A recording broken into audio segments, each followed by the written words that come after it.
Bonjour les lions, bienvenue sur ma chaîne de coaching et de tarot. Aujourd'hui, on a une vidéo spécialement dédiée aux lions et au mois d'octobre. Je viens de retourner les cartes. C'est beau, c'est beau. On rentre dans le vif du sujet. J'aime pas te faire attendre. Ici, les cheveux, on a l'énergie du mois, l'énergie globale, l'énergie dominante. Et en fait, c'est complètement... C'est dans le monde subtil que ça se passe. C'est-à-dire que tu vas avoir conscience, tu vas prendre conscience. Donc je pense que c'est un processus progressif quand même, hein, parce que si ça devient tout d'un coup, ça peut te déstabiliser. Peut-être que ça te déstabilisera, mais tu sauras le gérer, hein, t'inquiète. Mais en tout cas, j'ai l'impression qu'il y a plusieurs moments dans le mois d'octobre qui vont être charnières. Et ces moments-là, c'est des moments où tu vas te rendre compte qu'on t'a menti. Qu'en fait, c'est pas ce que tu croyais. Qu'en fait, t'as fait des choix, t'as posé des choses dans ta vie, de manière très large, hein. Ça concerne tous les domaines. Et ça peut être des décisions que t'as posées il y a 1 an, il y a 10 ans, il y a 1 semaine. Mais en tout cas, tu vas te rendre compte que t'as posé ces choix parce que t'as fait confiance. Et aujourd'hui, enfin au mois d'octobre, tu vas comprendre que c'était pas une confiance, la confiance que tu accordais finalement en l'autre et qui t'a fait poser une décision, bah tu te rends compte que tu n'aurais peut-être pas dû l'accorder. Et si tu veux, c'est quelque chose de très profond parce qu'on voit, c'est quelque chose que tu étais amené à vivre. Donc, ne te tape pas sur les doigts, ne te flagelle pas. Les choix que tu as posés, c'était bien que tu les poses. Parce que si tu les avais pas posés, tu n'aurais pas eu ces prises de conscience. Et c'est très important que tu aies ces prises de conscience pour l'avenir. Parce qu'en fait, ça va te permettre de te connaître. Il y a certaines choses apparemment pour lesquelles tu as délégué ton pouvoir. Donc, la carte des vies antérieures nous dit que c'est lié à des vies passées, lié à des mémoires transgénérationnelles ou des trucs qui te sont propres ou l'inconscient collectif. Bon bref, on est un micmac de tout ça. Hein. On n'a pas besoin de savoir d'où ça vient. Mais en tout cas, ce sont des mémoires qui entravaient la richesse. Alors, ta richesse au sens de... Ça venait des mémoires qui viennent encore un peu, hein, entraver ta capacité à connaître, à ressentir, à faire un choix éclairé par toi-même. C'est-à-dire que tu n'as pas besoin, en fait, tu n'auras plus besoin, j'espère pour toi, après ce mois d'octobre, de faire valider tes choix par d'autres ou de t'appuyer sur ce que d'autres font pour toi aussi te mettre à la page. C'est pas parce que la majorité le fait que c'est bon pour toi. C'est pas parce qu'une personne en qui tu as confiance le fait ou te donne un conseil que tu dois le suivre. Et là, tu commences à comprendre que tu as peut-être donné par facilité, et on le verra après, par facilité et par habitude, tout simplement, ton pouvoir, tu l'as relégué à l'extérieur de toi. Et donc là, le mois d'octobre va tout simplement te mettre en évidence, hein, tu n'as pas besoin de le rechercher, tu n'as pas besoin de te creuser les méninges par rapport à ça, ça va venir. Tu vas te rendre compte que ce en quoi tu croyais, en fait, c'est un château de cartes qui s'écroule. Voilà. Et tu vas aussi te rendre compte que dans le fond, tu savais que c'était pas bon pour toi. Que dans le fond, tu savais qu'en faisant ce choix, c'était pas tout à fait aligné. Qu'il y avait quelque chose qui pouvait te chafouiner intérieurement, tu vois, te titiller. Mais la confiance n'était pas suffisante pour faire un choix différent. Et c'est ok. Vraiment, c'est ok, hein, t'en fais pas pour ça. Au niveau des pensées qui vont venir t'aider, qui vont venir te soutenir pour tout ce mois d'octobre, c'est l'ermite, c'est donc la carte ici de la solitude. C'est l'énergie de, en fait, seul je connais mon chemin, seul je me libère de l'influence. Ça ne veut pas dire que tu vas vivre seul, ça ne veut pas dire que des relations vont s'effondrer, peut-être, mais ça serait qu'une conséquence de ta prise de pouvoir. En fait, ça veut dire que Pierre-Paul Jacques peut avoir son avis. Ça veut dire que je peux être entre guillemets obligée de faire quelque chose, ou en tout cas je le vois comme une obligation, et je me dis ben voilà, faut que je m'y conforme, faut que j'aille dans ce sens-là, etc. Ou alors tu vas prendre du temps pour toi, tu vas te sortir, en fait tu vas t'extraire du jus d'opinion, du jus des gens là qui ont tous un avis différent sur la question, qui ont des manières de vivre. En fait, tu vois, c'est pas juste des choix, parce que je te parle beaucoup de choix et de décisions depuis le début, mais c'est pas que ça. C'est aussi en relation avec des comportements que tu peux adopter. En disant, par exemple, sur un sujet, quel sujet je pourrais prendre ? Un sujet. Au niveau professionnel. Tu pourrais te dire, ben voilà, dans mon entourage, il n'y a que des personnes qui sont salariées. Et moi, j'ai été élevée aussi dans cette idée-là, que c'est bien d'être salarié parce que c'est une sécurité de l'emploi que t'as pas si t'es indépendant. Puis si t'es indépendant, ben, j'ai entendu dire qu'on pouvait pas faire d'emprunt, que c'était plus difficile pour acheter une maison, même pour acheter une voiture, que les banques faisaient moins confiance. Et puis j'ai entendu dire que nanana nanana. Et du coup, tu te crées un monde, par exemple, où, c'est qu'un exemple, hein, où le salariat, c'est la solution. C'est la solution à tes problèmes. C'est la solution pour toi. Mais dans le fond de ton cœur, tu dis, ouais, ok, tous les gens que je connais, ils sont salariés, ils sont en CDI, ça a l'air de bien se passer pour eux. Mais en fait, moi, je sens que j'ai envie d'autre chose et je sens que ce qu'on m'a dit sur l'entrepreneuriat, bah, c'est peut-être pas complètement juste, en fait. Peut-être qu'on peut avoir accès à l'aide d'une banque pour certains projets. Peut-être qu'en fait, c'est plus sécurisé que ça en a l'air et de ce qu'on m'a dit, tu vois. Et donc en fait c'est ça, t'as plein de versions et en général là, t'as une version qui est assez conditionnée dans ton monde extérieur, que tu vois, que tu observes et qui t'a toi-même conditionné parce que au fur et à mesure du temps, à force d'être baigné dans le jus, bah, tu prends l'odeur et la couleur du jus. Hein. Et donc là, l'idée au niveau des pensées, c'est de sortir, c'est-à-dire c'est de t'autoriser tout simplement à sortir du jus, c'est de te dire, ben, je crois en ma capacité de choisir par moi-même. Je crois en ma capacité de me déconditionner. Je crois en ma capacité de prendre du recul. Et donc, je prends ce recul parce que c'est ce qui va arriver au niveau des actions. Tu vas voir que tu vas vraiment être amené à faire ça. Donc, voilà. L'invitation, c'est de reconnaître que seul tu sais et que avec d'autres, tu es influencé. Et ça nous montre... Alors c'est quelque chose qui apparaît d'ailleurs, c'est assez drôle parce que j'ai travaillé là-dessus il y a quelques temps avec une amie qui m'a fait mon Human Design. Et c'est un outil fascinant. Et en fait, dans le Human Design, je sais pas si tu connais, mais bon bref, c'est un outil de développement personnel que j'utilise un petit peu du coup maintenant aussi dans mes accompagnements en coaching parce que c'est vraiment, enfin c'est génial quoi. Et...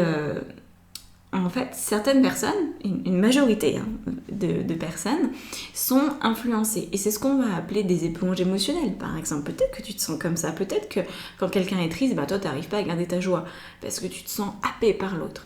Eh bien, c'est très probable que si tu es dans cette configuration, il n'y ait pas que les émotions que tu ressentis, aussi les conditionnements des autres. Et que du coup, tu et une vie de conditionnement parce que tu es en présence d'autres et que tu ne prends pas de temps pour être en retrait. Donc, on voit bien qu'au niveau émotionnel, ça va venir te chercher, cette idée de pouvoir faire les choses par toi-même, de pouvoir faire les choses seul, parce que tu vas te rendre compte que tu t'es menti à toi-même, que tu as aussi menti quelque part à ton entourage quand tu disais « mais si, mais je suis authentique, mais ça c'est vraiment un choix que je fais pour moi, mais ça me ressemble vraiment », tu vas te rendre compte qu'en fait, non, non. Et puis, il y a cette carte de la tentation qui nous montre bien que c'était plus facile pour toi. Donc, tu vas être face à ça. Tu vas être face potentiellement à des émotions qui te font croire que c'est peut-être compliqué de faire un choix par toi-même, que c'est bien de prendre plusieurs avis, qu'il y a des gens qui savent mieux que toi. Tu vois, tu pourrais avoir peut-être cette image de te dire, mais il y a des gens, ils sont déjà passés par là, donc ils vont pouvoir m'aider. Oui, ils vont pouvoir t'aider. Moi, quand je coach quelqu'un, c'est que je suis déjà passée par l'étape que cette personne est en train de traverser. Donc oui, j'ai passé l'étape. Mais ma manière de faire n'est jamais la même manière que celle qu'un autre individu va pouvoir utiliser, ça va pouvoir aider, ça va pouvoir inspirer, mais c'est pas du copier-coller. Et là, tu te rends compte qu'en fait, tu vas te rendre compte qu'il y a certaines choses dans ta vie que tu as pris pour argent comptant parce que c'était plus facile, plutôt que d'écouter ta voix intérieure qui te disait de faire autrement. Ta voix intérieure qui te disait mais non en fait. Enfin, cette personne elle a raison et c'est vrai pour elle, mais pour toi c'est légèrement différent ou c'est même complètement différent. Donc tu vas te prendre ça en pleine tête. Moi ce que je te dirais par rapport à ça, c'est de te pardonner le plus rapidement possible. Parce que, encore une fois, comme je le dis, c'était important et c'est un rendez-vous avec ton destin dans le sens où tes mémoires de vie passée, tes mémoires transgénérationnelles, elles ont fait le boulot de t'amener jusque-là. Donc tu n'aurais pas pu faire les choses autrement. Même si tu avais voulu, tu n'avais pas cette conscience, c'était pas suffisamment développé. Certaines expériences, tu les avais pas vécues. Donc, ne te flagelle pas. Pardonne-toi d'avoir peut-être été dans des directions qui ne te convenaient pas. Parce que maintenant que tu le sais, tu vas pouvoir rectifier. Et maintenant que tu le sais, tu vas pouvoir trouver le courage. Parce que le contraire de la tentation et du mensonge, c'est le courage. C'est je me sens courageuse. Je me sens courageuse et j'ai beaucoup de gratitude par rapport à la vie de me montrer ce qui est vraiment vrai dans ma vie aujourd'hui. J'ai une gratitude infinie. Et donc, je fais confiance pour la suite des événements. Je vais me faire confiance, je vais prendre le retrait nécessaire. Et donc, c'est ce qui vient avec la carte de l'équité qui représente les actions que tu vas pouvoir poser pour ce mois d'octobre. Donc, tu vois, la carte de l'équité, c'est plus que l'équilibre. L'équité, c'est par exemple... tu vois, par exemple, quand on parle de... c'est comment en politique, là, ils veulent à tout prix la parité, voilà. La parité ou l'égalité entre les hommes et les femmes. L'égalité pure et dure, c'est par exemple, je te donne un exemple parce que je sais que ça va te parler, surtout en tant que nana, parce que tu as forcément été confrontée à ça un jour. J'aime bien sur ma chaîne, on peut vraiment parler de tout.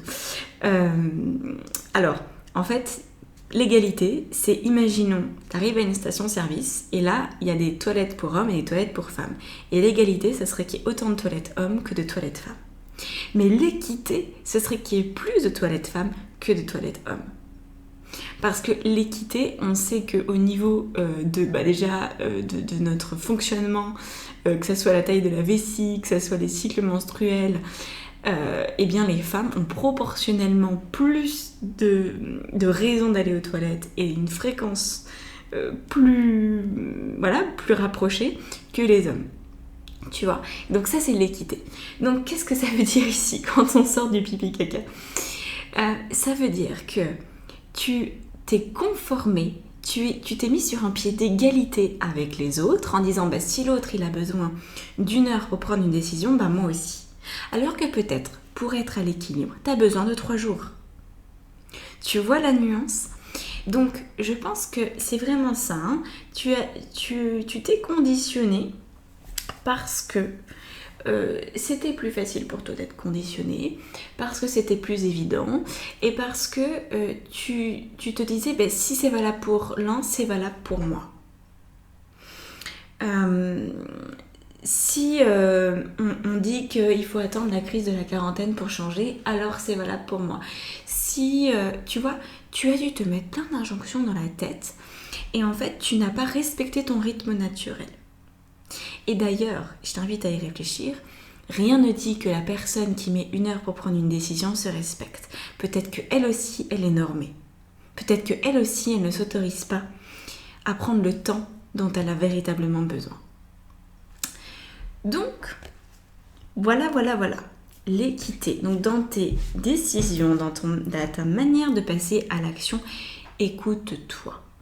Et ça, ce sera équitable. C'est un petit peu comme si tu mettais des coureurs, des athlètes, tu vois, tu leur dis, vous avez 200 mètres à parcourir, sauf qu'il y en a un, il a 80 ans, certes c'est un ancien champion olympique, mais il a 80 ans, l'autre, il est dans la fleur de l'âge, il a il a 30 ans, il est super entraîné et il est prêt pour les Jeux Olympiques, donc potentiellement il va gagner. Et t'en as un autre, il est ado, et t'en as un autre, il rêve simplement d'être coureur un jour, mais il a, je sais pas, juste 5-6 ans, tu vois, et il regarde les jeux à la télé et il se dit « Oh là là, j'aimerais bien un jour faire ça ». Tu vois, là, quelque part, ils peuvent tous arriver à la même finalité. Ils peuvent remplir les 200 mètres. Ils peuvent tous le faire. Mais pas au même rythme, pas de la même manière. Donc toi, trouve qui tu es. Et tu n'as pas besoin de te sentir le vieux papy ou le jeune enfant. Tu es un athlète. Tu es dans ta fleur de l'âge. Tu es complètement capable de réussir et d'aller là où tu veux aller, mais en te respectant. Ok ? Parce que tous ceux qui vont franchir la ligne d'arrivée des 200 mètres, que ce soit le gamin ou que ce soit le vieux papy, ils auront tous fait la même chose. Pas dans le même temps, mais ils l'auront fait à la hauteur de leur capacité et en se respectant. C'est ça que tu es invité à faire. Et quel est le résultat à ton avis à la fin du mois ? Sans surprise, on a la carte de la paix et de la papesse, qui s'appelle ici la voie intérieure. Donc c'est qu'enfin, tu vas pouvoir être en paix avec toi. Et tu vois, ce tirage me rappelle beaucoup d'ailleurs le tirage que j'ai fait pour les béliers. Donc je sais pas si tu es ascendant bélier ou lune en bélier, mais je t'invite à aller voir ça. Peut-être que les signes de feu sont encouragés à devenir un peu plus eux-mêmes. On va voir avec les sagittaires si ça se répète, s'il y a des liens ou pas. Mais en tout cas, voilà ce que je remarque. À la fin du mois, il y a une forme de paix si tu mets tout ça en place. On est d'accord, ça ne tombe pas du ciel. C'est un truc que je répète, mais je le vois assez souvent en commentaire. Des gens qui me disent « Ah, mais j'espère que ce mois-ci va se passer comme tu le dis. » Oui, si tu mets en place ce qu'il faut, ça a de grandes chances de se passer comme ça. Mais sinon, non. Donc voilà, là, on a avec la papesse un retour à un équilibre et à une voix intérieure qui est très forte. Une intuition qui est très forte. Tes tripes qui s'expriment très fortement, qui te disent c'est ça. Et en fait, si tu veux, c'est le résultat que tu obtiens parce que tu as pris du recul. Hein, on est d'accord, c'est ça. Hein, tu as pris le recul, tu as pris de la distance, tu t'es mise en retrait, ça peut être factuel, c'est-à-dire voilà, je prends 3 jours dans mon coin et j'oublie le reste du monde parce que là j'ai besoin de temps pour moi, ou ça peut simplement être de dire à quelqu'un, que ce soit ton boss, que ce soit ta famille ou autre, par rapport à quelque chose où t'es pas trop sûr, parce que tu sais, quand on commence ce processus-là, on n'est pas trop sûr de soi, c'est nouveau, c'est...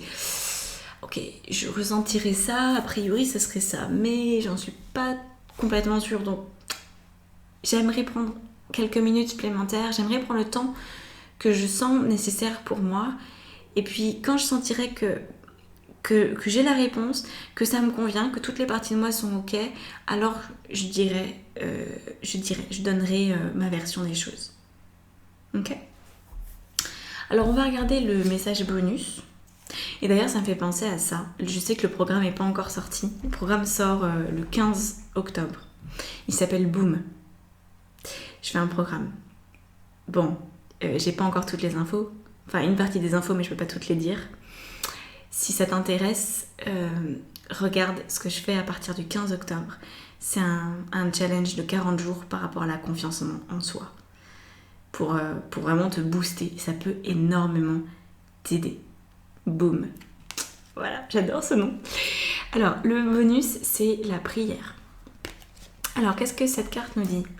Ah, c'est une prière que tu ferais à ton ange gardien. Ah, ça, je trouve ça intéressant. J'ai évoqué ça avec une cliente hier. Quand on a une certaine pression intérieure qu'on ne sait pas trop faire, qu'on sent bien qu'on est encore conditionné sur plein de trucs, une des meilleures manières, c'est de relâcher la peur, de relâcher la confusion et de la donner en fait, selon tes croyances, à l'univers, à Dieu, à tes anges. Tu vas te dire, mais en fait ça, là je peux plus le gérer. C'est un gros poids pour moi et ça m'empêche de ressentir l'évidence, ça m'empêche de ressentir qui je suis. Ça m'empêche d'être en lien avec mon rythme et mon cycle personnel. Et donc voilà, je laisse ça à la lumière. Donc là c'est une prière en ce sens, hein, je crois.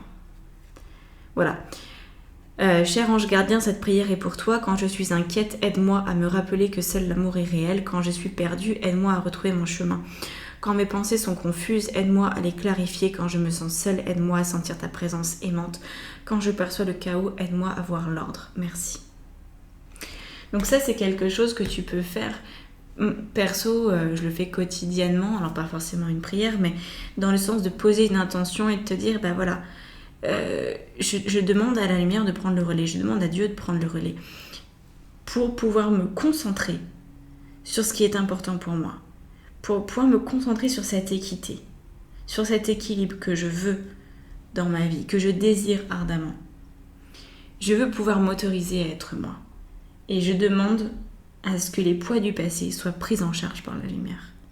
Si tu poses cette action tous les jours et que tu prends surtout le temps de la ressentir, que tu prends le temps de sentir, en fait, ça va créer comme une ouverture dans ton cœur, une sensation de ah, c'est génial, je sens que là je suis accompagnée. Je suis accompagnée dans le subtil et que waouh, c'est génial et que je vais sûrement faire des rencontres dans mon monde réel, dans mon monde concret qui vont encore plus me donner la preuve de ça et j'ai foi. J'ai foi parce que je sais que les preuves elles sont en train d'arriver et je sais que la vie me montre le chemin. Donc voilà, pose cette intention le matin et c'est bien de le faire le matin parce que le soir, bon, c'est beaucoup moins efficace. Voilà. Et le programme Boom, il va t'aider. Donc pour le programme Boom, c'est sur mon site internet. Alors là, on va rajouter des cartes. On a le monde, l'achèvement, qui vient sur l'émotion. Ouais. C'est cette notion de complétude. C'est vraiment ça. Sentir complète, se sentir réunie. Là, on a la fête, le 3 de coupe. Le 3 de coupe, tu sais, c'est le slogan que je ne dirais... Enfin, je vais dire le slogan, mais je vais pas dire la marque parce que c'est pas du tout une marque que j'apprécie. Mais ça disait « Venez comme vous êtes ». Je suis sûre que tu vois malheureusement de quoi je parle. Donc voilà, viens comme tu es, vis comme tu es. C'est ça le message au niveau des actions, c'est agis comme tu es. Simple, efficace. Alors, enfin c'est peut-être pas simple du tout du coup. Peut-être que tu es quelqu'un de très compliqué, mais ça peut être simple d'être compliqué. Si tu dis, bah oui, mais en fait, voilà, je suis comme ça, je me prends toujours la tête pour prendre des décisions, j'ai besoin de 100 000 heures, ben c'est comme ça, c'est moi. Et ben nickel, c'est parfait. T'as pas besoin d'être parfaite, tu vois, enfin, t'as besoin de te sentir parfaite par rapport aux autres, juste, sois toi. Alors maintenant, on va prendre l'autre jeu, parce qu'il y a d'autres cartes qui n'ont pas été faites, là. Alors, on a quoi ? L'amour. En énergie dominante. Yep. Donc là, les cartes, je te les montre pour ton inconscient surtout. De retour avec l'Ouroboros. Et puis, je vais les interpréter, toutes ces cartes-là, dans l'extension. Donc, le choix sur le résultat.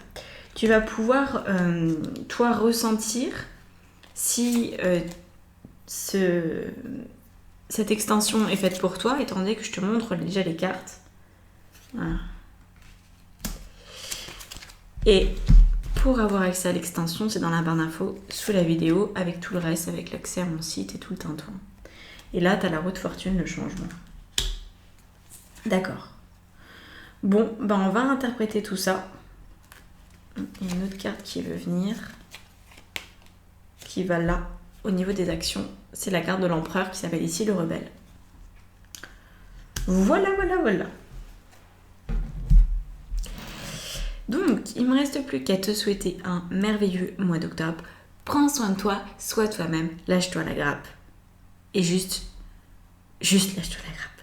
Juste autorise-toi à être toi, avec tes plus, tes moins, tes incohérences, tes paradoxes. Et voilà quoi. Take it easy. Je pense que tu peux écouter la chanson de Bob Marley aussi. Don't worry, be happy. Ça t'aidera. Ciao.